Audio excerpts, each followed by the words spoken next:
Welcome to our weekly program, Balahdan, a show with an accent for those without one.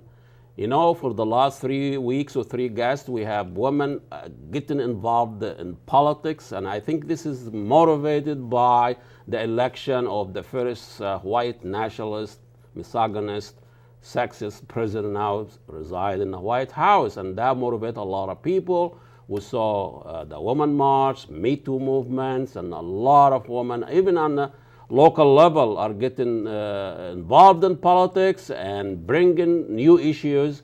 And our guest today is no different than somebody who wants to make a change. And she's been involved with, helping nonprofit service, and now she's running for the Anoka County Commissioner.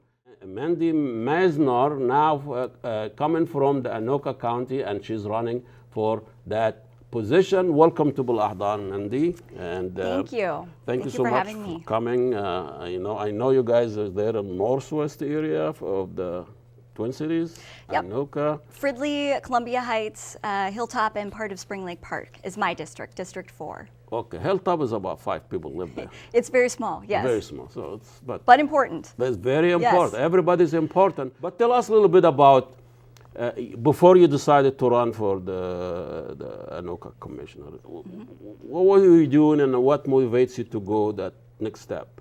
Right. Well, I am actually not a politician per se, so this was never my end goal, really. So the last decade, I have been really focused on community service. Yeah.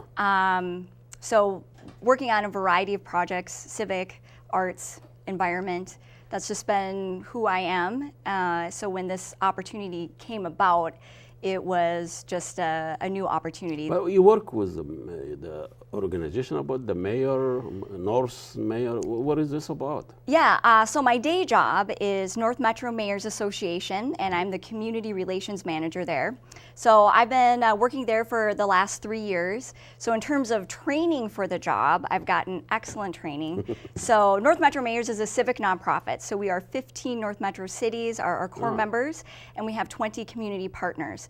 So through this work, I've intimately learned about city operations, policy creation, how to work effectively through legislation to get things done. So I've been able to learn in this way. But my job with North Metro Mayors is really talking with the businesses and nonprofits of Anoka County. When you say North Metro, this is what you just mentioned, that mini mayor in their area. Yes. So it's not just one mayor. This is no, just it's everybody 15. gets together. Yep, exactly. And because they probably have the same issues.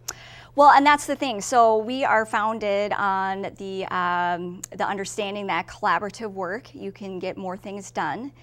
Your voice is always stronger when people come together. So we have 15 mayors and city managers who, they discuss, all right, what are our overlapping issues? Usually it's, transportation and things of that nature.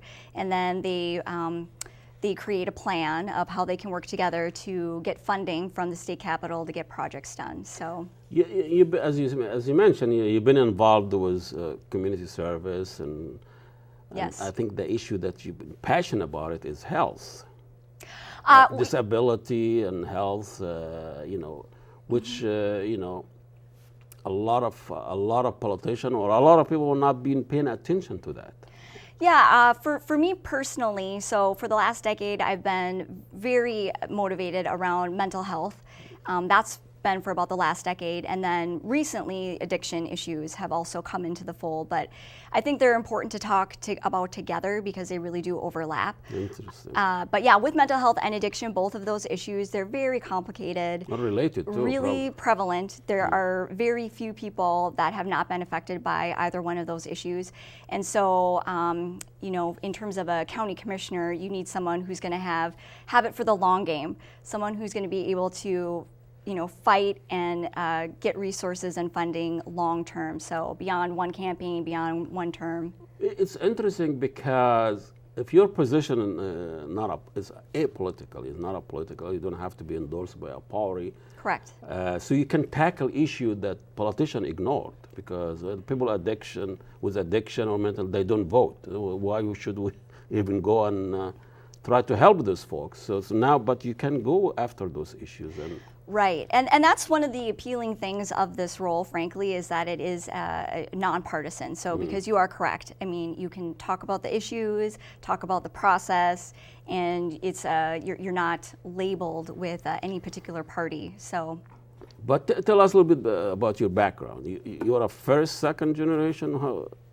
You were born here in, I think you were born in close to Duluth, isn't it? Well, I was actually born in Korea. So I was born in Korea. That's very far from Duluth. Very far from Duluth, and I was adopted, so I came home to live in Cloquet, Minnesota. So my family's roots are in Cloquet for many generations. So how old were you when you came? I was 13 months.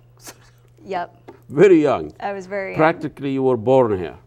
Oh yeah, absolutely. Okay. I mean, in terms of what I identify as a culture is absolutely a Minnesota American culture for sure. But this is an American story, you know, people coming and raised here. Yeah, and a variation of it. You're absolutely right. So what do you remember all of this growing up? You know, we always struggle with the identity issue.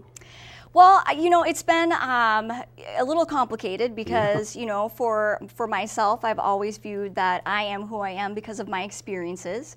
And I've experienced a great Minnesota upbringing, in America. So that is, what I identify with. However, I look a certain way, and like anybody walking around, sometimes there's stereotypes around that. And so I have had to deal with that too. So I haven't escaped completely from the whole race thing, but generally, what really grounds me is, again, who am I? What's my character? What am I doing in the world? Values. Yes. So, and you have three major values that you're campaigning based on. Can you revisit that? Sure. Well, so yes. So it is vibrant, collaborative, and inclusive. Well, let's take vibrant. Vibrant. Well, vibrant. we just met, so you don't know me. But for the people who know me, I am absolutely passionate and energetic about any project that I'm on. And I have a lot of energy that I give to things. So that's kind of that vibrant component. That's very American. It is. Vibrant. It is. Okay. Yes. I give, I accomplish. That's fine. Okay. A lot of people can identify with that because that's what we need in office. People vibrant and they want to give. Okay. And then collaborative. Collaborative. Well, again, that is absolutely how I operate in anything. It works a lot better if you can get people together for a common cause, right? So any one person might have expertise in a certain area, but you can't be good at everything. No, can't. And really, or anything. Right, in my right. case. So and I think it's really important when you are making decisions, whether it's an event or fundraising, it doesn't matter. But when you're making decisions about something, it's really important that you invite people to talk about that and get different perspectives. Even the people who disagree with you. Yeah, it's not about agreement. Yeah. It's about listening and then figuring, again, a common goal and a common strategy together. Yep, absolutely. It's interesting, I'm always fascinated by people who come from the East and West and clash between this Western idea, productive, vibrant, and then you bring working together, collaborative. So you bring in East and West together. Right. And I was just reading a study about the soccer, which is collaborative sport. Soccer, yes. You have to work together, and it's not superstars, whatever. And then basketball. Basketball driven by a superstar. Michael Jordan can drive the whole team to. Right. I mean, everybody is mediocre, but. Michael Jordan, but in soccer, everybody has to be on the same page and work together. Right. And those really what makes America great, that we bring all these ideas together and make it work for the people. Yep, I 100% agree. That. Yeah. Yes, absolutely. I mean, I've got a decade of experience that has told me that this is the best way to bring the most results for the most amount of people is working collaboratively versus, by yourself. The pyramids. Trickle down economy, those elites on the top, that doesn't work anymore. You really will have to bring everybody. Well, I don't think so. That's not the way that I operate. Okay. Yep. Okay, and then I think the third one is very,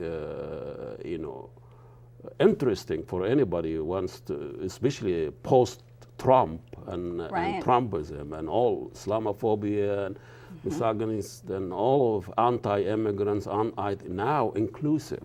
Right. Right, and it goes hand in hand with collaborative, right? So you can't be collaborative unless you are including, a wide variety of perspectives and experiences. So, and always making that known that inclusion is important is just, again, certainly how I operate, but then how I work. So those three things, no matter what project I've ever been part of, that's me as far as a personality, but also the way that I work. So, in this part of the Twin City, the Anoka, are they ready for an Asian-looking woman to run the show? Well, that is a great question. I guess we will find out in November. But we'll need to find out before November. We don't want any surprises here. So my district is very unique. So here's what's been going on in terms of a county commissioner. The challenges you do. Well, I mean, just in terms of a county commissioner. So our current commissioner, Jim Kordiak, he is not running again. So he is retiring after 32 years of being in office. This is like Mubarak, the dictator. Well, it gets even more interesting because previous to Jim was his father. So he has to be re-elected every 2 years? Four. Four. It's a 4-year term. So 30 years is how many elections? Oh gosh. A lot. And he must have been doing a very good job. You know, he did. He did do a very good job. He was beloved in the community. Unlike Mubarak, he didn't do anything, but he was re-elected. So it was never a question about. I just qualified. Right. It was never a question about if he was doing a good job or not. He did a great job. So did his father.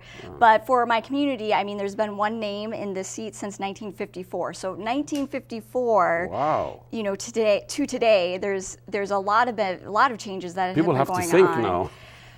Well, people do have to think, and we haven't had to. So in that regard, it's a wonderful thing for my community because we are talking about it, we're thinking about it, and we haven't had to for a long time. So is anybody running? Against this? Or how many people or what? You know, I cannot mention names or what? Right. You know what? I'm not entirely sure. However, probably this will attract a lot of candidates just because this seat has not been open since 1954. So I am expecting, multiple candidates to come out. But and you feel good about it? Well, I feel good about my race and my team. I feel very good about that. So yeah, I'm ready for it. And you have a diverse help. People are on your campaign from different backgrounds. I do because that is how I operate. It's inclusive. This is the most challenging and important type of work I've ever done, right? So I've never been a candidate. I've never been in politics in this way before. So I knew that, I need to have an excellent team. And for me, my definition of an excellent team is diverse. So I've got different people from representing different backgrounds, different expertise, and I absolutely could not do that without them. Well, the area itself is very diverse in Columbia Heights and Northeast now. It's changing, when you look at that area 20 years ago, it was very boring and it was one ethnic whatever. Absolutely. Now it's very exciting Well, from 2000 to 2016 in Anoka County in general, there's been a 164% increase of people of color. So when I say people of color, it is non-white, so it could be of multiple backgrounds. So the Anoka County Board, I'm really excited to offer myself because it doesn't represent that currently of what Anoka County is. And this happened all over the nation. The country, absolutely. That demographic is going for. It's changing. Yeah, people it's like changing, you. And so now is an amazing time to be part of that, and to It is an amazing time, and also you are an amazing woman. I mean, your background in first you went to study music and and art and all of that, and now you're getting into kind of feeling politics. Politics. So how do you make that leap? Right. Well, there is no music in politics. That is a great question. A different symphony there. Yeah. Well, I think for me the heart of it, I have a heart of service. So again, my experience and what drives me has always been community service driven.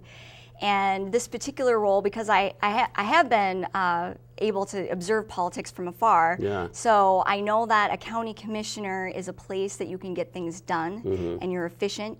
That is very appealing to me. I'm an action type of person. So that in itself was appealing. And I just never thought that I'd have the opportunity. Yeah. But in terms of why I decided to become a quote unquote politician, again, the heart of it is about service. It's not about me, right? Yeah. It's about what can I do? How can I represent? What am I bringing to the table? And what I can bring to the table, again, is a diverse network that I've already cultivated for the last 10 years. But again, just this approach that, you know, it's not about me making decisions, it's about inviting people, asking about what's going on, what's important to them, and working hard to represent that, to do work for that. It was interesting, you know, you said you were born in Korea, right? Yes. Now we have North Korea and South Korea that are even talking to each other. I know. Can we do it here? Right. Well, I mean, if North Korea talking that's to what us. I say, right? Yeah? Absolutely. We can do it in Anoka County. We can do it in Anoka County. Well, thank you so much. Good luck with your Thank campaign. you so much. I think I you're appreciate great. it. I think Women's Year, they've been saying that every year, and Mandy Meisner is a testimony for that, running for Anoka Commissioner in the District 4, which is Anoka and Columbia Heights and Hilltop. We're not forgetting that. Fridley and one precinct of Spring Lake Park. Here we go. Have you heard? So check her out. We'll see you next week. Assalamu alaikum and God bless you all.